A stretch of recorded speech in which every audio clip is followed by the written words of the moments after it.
अभी हमारे पास कोई एमपी कोई एमएलए नहीं है उत्तर प्रदेश में, लेकिन मैं आपसे कह रहा था कि जमहूरियत की सबसे बड़ी ताकत हमारा घर नहीं, हमारा खेत नहीं, हमारी बिल्डिंग नहीं। बुलडोजर कभी भी आता है, गिरा करके चला जाता है।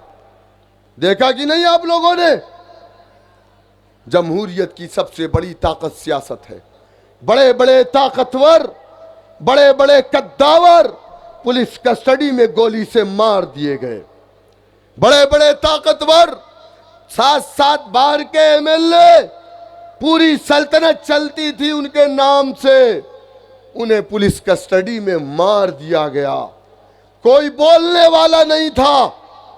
पूरे हिंदुस्तान में मुसलमानों के ऊपर हो रहे जुल्म, ज्यादती, अत्याचार, नाइंसाफी के खिलाफ अगर कोई बोलता है तो उस लीडर का नाम राहुल गांधी नहीं है, उस लीडर का नाम अखिलेश यादव नहीं है, उस लीडर का नाम बाबरी मस्जिद का कातिल उद्धव ठाकरे नहीं है, उस लीडर का नाम बैरिस्टर असदुद्दीन ओवैसी साहब है। कल तक कोई मामलात होते थे, अख्तर भाई बैठे हुए, बहुत पुराने सियासतदान हैं। मैं तो जुमा 8 दिन सियासत में आया हूं, मेरे खानदान से किसी ने सियासत नहीं किया था, लेकिन देश के हालात तो पूरी दुनिया देखती है।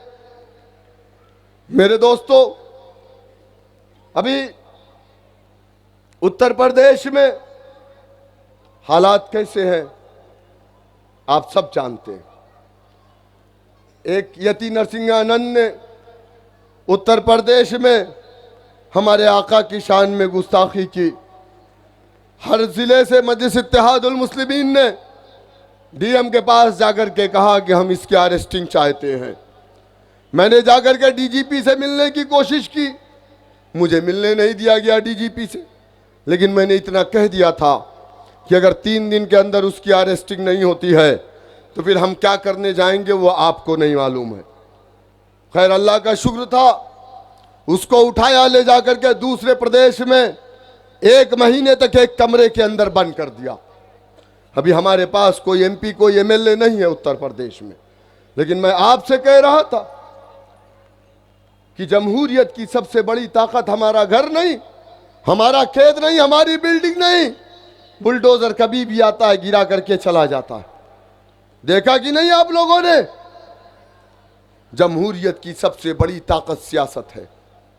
इसी देश के अंदर, इसी आजाद हिंदुस्तान में एक तबका है जिस तबके को लोग अछूत कहते थे, जिस तबके के पास रहने को घर नहीं था, जिस तबके को सरकारी नौकरियां नहीं मिलती थी, जिस तबके के इलाके में जाने के रास्ते नहीं होते थे, जिस तबके की बस्तियों में पूरे शहर की गंदगियों को ले जाकर के डंप किया जाता था, जिस तबके के नौजवानों को स्कूल में एडमिशन नहीं मिलता था।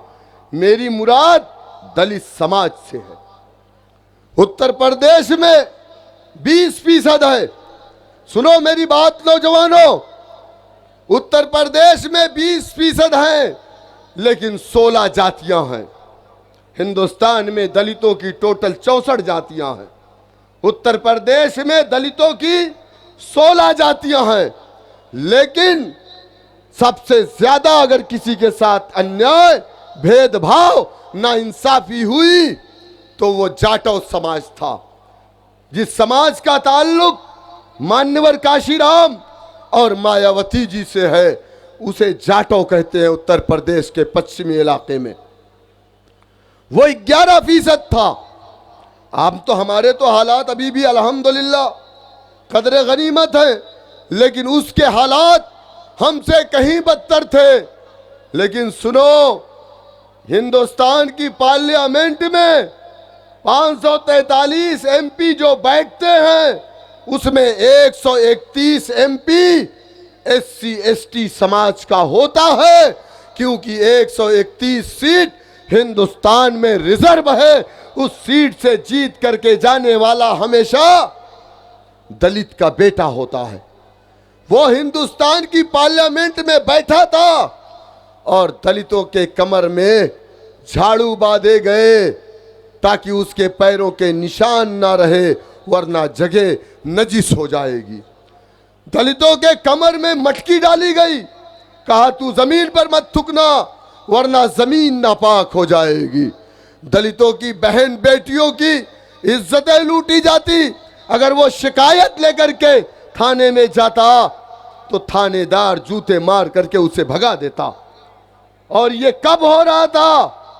जब उसके समाज का 131 एमपी हिंदुस्तान की पार्लियामेंट में बैठा था, तब भी उसके ऊपर ये जुल्म, ये अन्याय, ये अत्याचार हो रहा था, लेकिन वो उसका एमपी खामोश था। जिस तरीके से आज नहीं बल्कि 2014 से जब से बीजेपी की हुकूमत बनी है, हमारी शरीयत के खिलाफ या हमारी दाढ़ी टोपी के खिलाफ, हिजाब के खिलाफ, वक्फ के मामलात हो, जितने भी मुसलमान हिंदुस्तान की पार्लियामेंट में हैं, मेरे कायद के अलावा जो कांग्रेसी या समाजवादी या दीगर पार्टियों के हैं, वो खामोश रहते हैं, क्योंकि उनकी पार्टी उन्हें बोलने की इजाजत नहीं देती।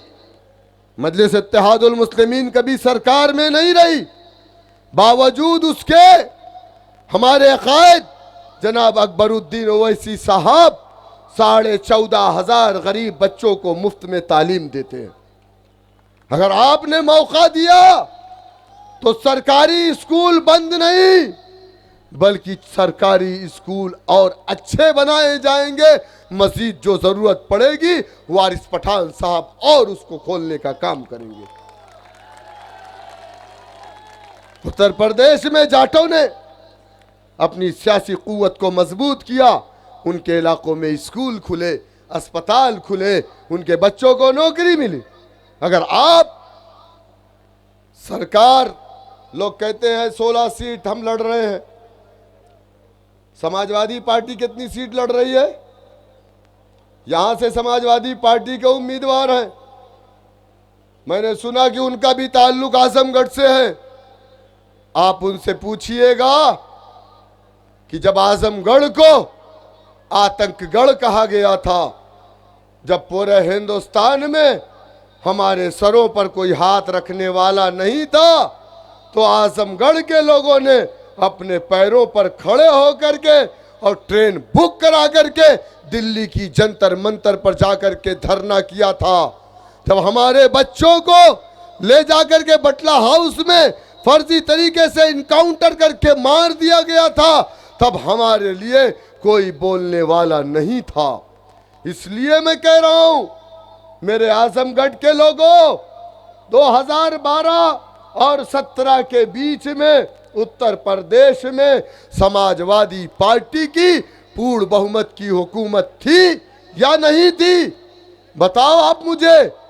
222 एमएलए थे या ना थे?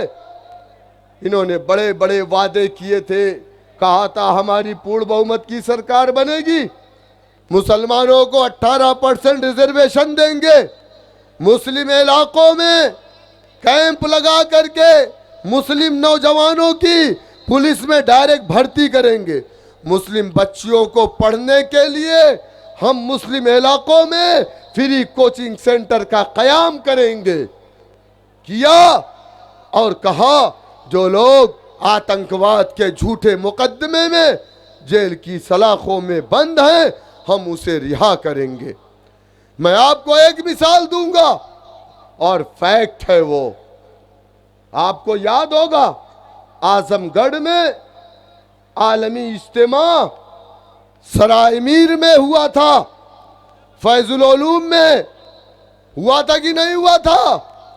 और उस इज्तिमा के वक्त हकीम तारिक कासिमी और खालिद मुजाहिद को आजमगढ़ से एक को जौनपुर से उठाया गया और ले जाकर के बताया गया कि ये 12 बंकी से पकड़े गए हैं, इनके पास से बारूद मिला है, गन मिला है, ये मिला वो मिला।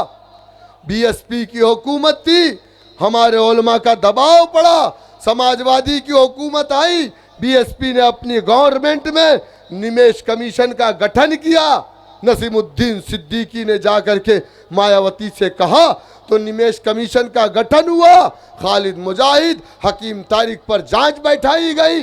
निमेश कमीशन ने 2014 में समाजवादी की हुकूमत में अपनी रिपोर्ट पेश की और निमेश कमीशन ने अपनी रिपोर्ट में कहा कि खालिद मुजाहिद, हकीम तारिक कासिमी बेगुनाह हैं।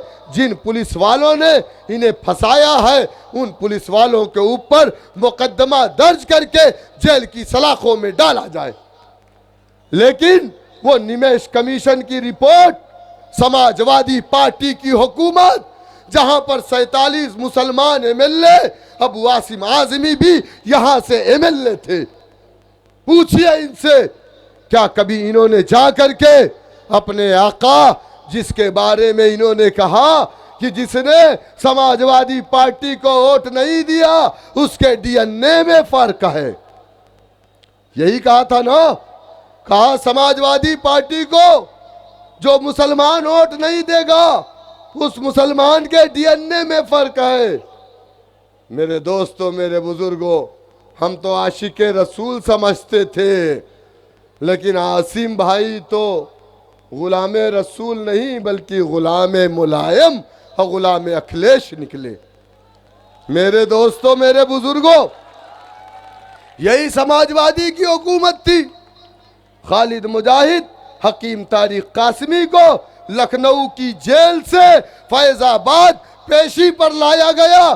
खालिद मुजाहिद को 1 घंटे की दूरी पर एकदम सही सलामत कोर्ट से निकले थे। जो लोग फैजाबाद के होंगे उनको मालूम होगा, राम सनेही घाट तक पहुंचते पहुंचते हकीम तारिक खालिद मुजाहिद को मार दिया गया और कहा गया कि खालिद मुजाहिद हार्ट अटैक से मरे हैं। मैंने जाकर के खालिद मुजाहिद की लाश को अपने इन हाथों से उठाया था, बाराबंकी के अस्पताल में पोस्टमार्टम करवा करके उनके घर ले जाकर के उस लाश को हम लोगों ने दफनाने का काम किया। किसकी हुकूमत थी? आज कहते हैं कि समाजवादी हमको इंसाफ देगी। समाजवादी की हुकूमत में प्रतापगढ़ के स्थान गांव में मुसलमानों के 47 घरों को नजरे आतिश किया गया था। प्रतापगढ़ वालों, याद है ना? स्थान गांव को 47 घरों को जला करके राख कर दिया गया। आपका छोटा भाई जा करके वो मदरसे वालों का भला हो, उन लोगों ने 200 लोगों को अपने मदरसे में रख करके उनके खाने पीने का इंतजाम हम लोगों ने करवाया। जाकर के हमने मदद की। यही अबू आसिम आजमी को अखिलेश यादव ने बुलाया और बुला करके प्रतापगढ़ भेजा। इन्होंने जाकर के ऐलान क्या किया कि एक एक को 50,000 रुपया दिया जाएगा। क्या 50,000 में कोई मकान बन सकता है? मेरे दोस्तों, मेरे बुजुर्गों, इन लोगों ने सिर्फ डिस्पोजल गिलास की तरह इस्तेमाल